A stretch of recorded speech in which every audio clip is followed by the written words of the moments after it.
La France est passée vendredi en alerte urgence attentat après le meurtre d'un professeur de français devant un collège-lycée d'Arras dans le nord de la France, mortellement poignardé par un jeune homme fiché pour radicalisation et qui faisait récemment l'objet d'un suivi de la part des services de renseignement.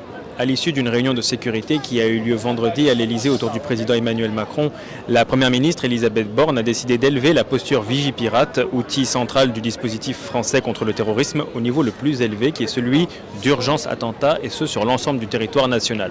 Alors qu'est-ce que ça veut dire concrètement ?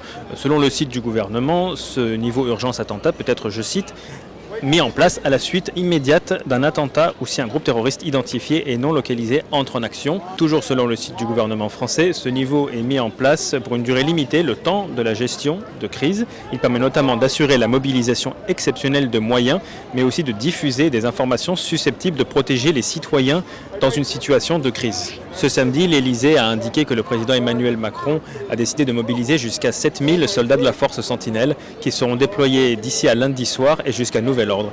Ils vont aider la police et la gendarmerie pour surveiller les centres commerciaux et pour protéger tous les Français. La force Sentinelle, rappelons-le, avait été créée par le président François Hollande au lendemain des attentats qui avaient frappé la France en janvier 2015. Selon le site du ministère des Armées, cette force mobilise 10 000 soldats, dont 3 000 en réserve, qui sont engagés sur le territoire national pour défendre et protéger les Français. L'attaque de vendredi survient presque 3 ans jour pour jour après l'assassinat de Samuel Paty, un enseignant qui avait été tué en octobre 2020 par un homme d'origine tchétchène. Elle s'inscrit également dans un contexte de tension au Proche-Orient, une semaine après l'attaque sanglante du Hamas en Israël qui a fait plus de 1300 morts côté israélien. Depuis le début des combats qui ont suivi cette attaque, ce sont plus de 2200 Palestiniens qui ont péri.